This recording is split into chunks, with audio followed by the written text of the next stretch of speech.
Sasa ndugu wananyasa, ni kwamba ujenzi umefanyika, bajeti ilitengwa, jengo limekamilika, zuri, linapendeza kama tunavyoiona, lakini bado kuna change imebaki. Na si change kiduchu, change kweli kweli, zinabaki milioni 12. Haya ni mambo nadra kidogo, si utamaduni wa desturi nchini kwetu kama miradi inatekelezwa na change zinabaki, lakini si TAKUKURU tunafanya hivyo, tutatekeleza miradi na change inabaki. Lakini hata gharama iliyotajwa jengo hili, sijui nani kati yetu hapa kipewa hizi hela milioni 294 anaweza akajenga jengo kama hili. Ni ngumu sana, lakini sisi tumeweza.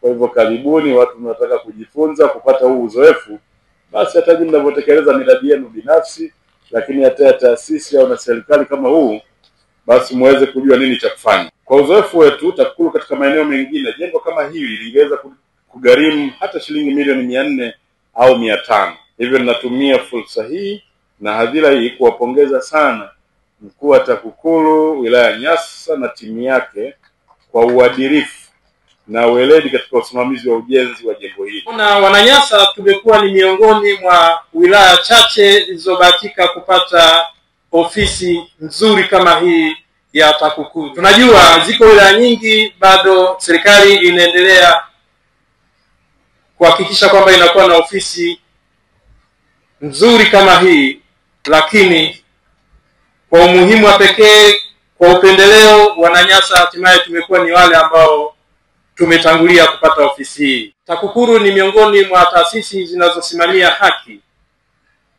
na haki haitakiwi tu kutendeka, bali inatakiwa ionekane ikitendeka. Na uwepo wa ofisi hii ni kiashiria cha kwamba haki inaonekana ikitendeka. Jengo hili kabla ya mwaka 2019 halikuwepo, lakini leo lipo, linazinduliwa.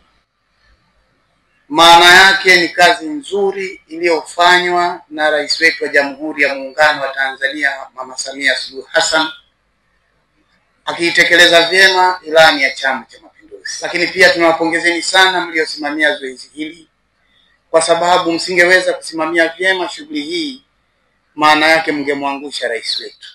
Mradi wa ujenzi wa jengo la ofisi ya TAKUKURU wilaya ya Nyasa ulitekelezwa kwa awamu mbili kupitia fedha za bajeti ya mwaka 2022 mkwaju 2023 na bajeti ya mwaka 2024 mkwaju 2025.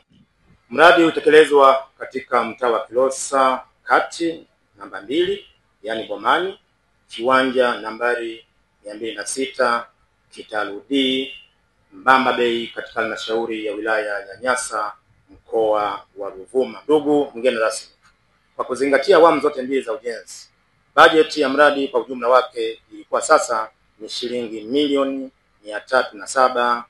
EuroAsia Universities Limited. Je, wewe ni mwanafunzi uliyefanya maombi ya vyuo na haujachaguliwa au umechaguliwa kozi ambayo haikuwa ndoto yako? Na je, wajua kuwa nchi za wenzetu kama vile China, UK, US, Canada, Romania na Poland wana Januari, March na September intake? Ondoa shaka, EuroAsia Universities Limited iliyosajiliwa na TCU ipo kwa ajili yako. Tunakuunganisha na vyuo vikuu nje ya nchi kupata kozi ya ndoto yako kwa gharama nafuu kabisa na kwa haraka zaidi. Pia kwa wale waliomaliza degree wanaweza kujiunga na vyuo vyetu marafiki vya Ulaya na kuweza kuendelea na masters huku wakifanya kazi, na hivyo kuweza kuchangia ama kulipa gharama za masomo bila kumsumbua mzazi. Tupigie simu 0765767556 au 0653310603 au tembelea ofisi zetu za EuroAsia Universities Limited zilizopo Sky City Mall, Ardhi Road, karibu na Mlimani City, Dar es Salaam. Lakini pia tupo Mshindo Iringa, Dodoma Road. EuroAsia, tunakata kiu yako.